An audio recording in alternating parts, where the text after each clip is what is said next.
اب اس سرعت کے ساتھ، جس تیزی کے ساتھ حضور علیہ السلام تشریف لے گئے کہ رات کا مختصر حصہ تھا، قلیل وقت میں حضور گئے بھی ہیں اور آئے بھی ہیں،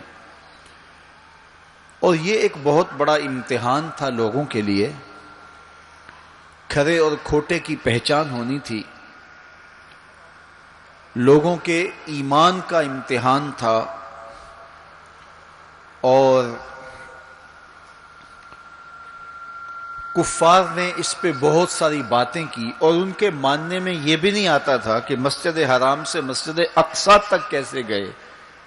ابو جہل نے گلی گلی جا کے پروپیگنڈا کیا کہ ہمارا کون سا مسجد اقصی میں آنا جانا نہیں ہے، تو 1 مہینہ جاتے ہوئے لگتا ہے، 1 مہینہ آتے ہوئے لگتا ہے،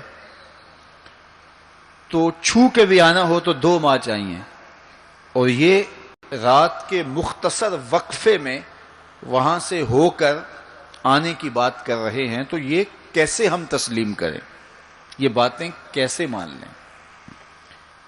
تو وہ مسجد حرام سے لے کے مسجد اقصی تک حضور علیہ السلام کے جانے اور آنے کو نہیں مانتے تھے، اور ماننے والوں نے کہا سر عرش بھی گئے ہیں اور واپس آئے ہیں، ہم اسے بھی مانتے ہیں۔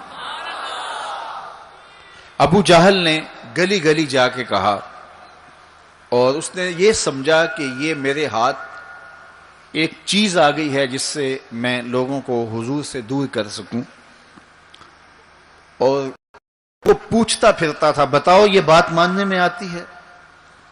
اچانک حضرت ابو بکر صدیق رضی اللہ تعالیٰ عنہ سے ملاقات ہو گئی، تو کہا ابو بکر تم ہی بتاؤ، اگر کوئی کہے کہ رات کے مختصر حصے میں گیا بھی ہوں اور پلٹ کے بھی آیا ہوں تو یہ بات ماننے میں آتی ہے؟ تو فرمایا بالکل ماننے میں نہیں آتی، چھو کے بھی آنا ہو تو 2 ماہ چاہیے۔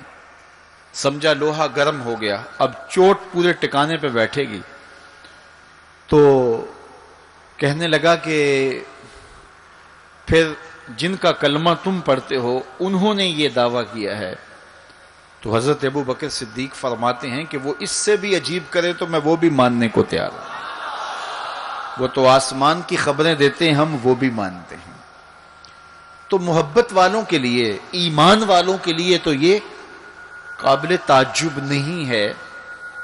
قرآن بتاتا ہے کہ حضرت سلیمان علیہ السلام نے کہا کہ مجھے تخت بلقیس چاہیے، تو ایک جن کھڑا ہو گیا، حضرت یہ خدمت میں سر انجام دیتا ہوں، کب تک لے کر آؤ گے؟ اس نے کہا دوپہر تک لے آؤں گا، مجلس برخاست ہونے سے پہلے پہلے تخت حاضر کر دوں گا۔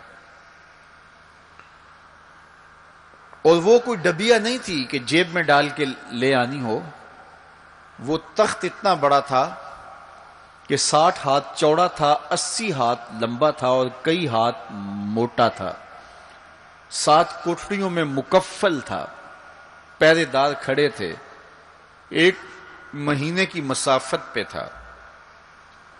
اس کو جیب میں بھی ڈال کے لانا ہو تو پھر بھی 2 ماہ چاہیے، لیکن وہ اتنا بڑا تخت، اس کو وہاں سے لانا کوئی تماشائے لبے بام تو نہیں تھا۔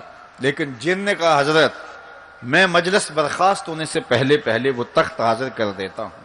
قرآن نے ساری تفصیل سورہ النمل میں بیان کی۔ اب کتنی بڑی پیشکش تھی، لیکن حضرت سلیمان نے کہا نہیں، مجھے اس سے بھی پہلے چاہیے۔ پھر وہ اٹھا جس کے سینے میں کتاب اللہ کا علم تھا، قال الذی عندہ علم من الکتاب۔ مفسرین نے ان کا نام آصف بن برخیہ بتایا ہے، جو حضرت سلیمان کا صحابی تھا۔ اس نے کہا حضرت میں یہ سعادت اپنے ذمے لینا چاہتا ہوں، آپ کو اگر جلدی چاہیے تو میں لے آتا ہوں۔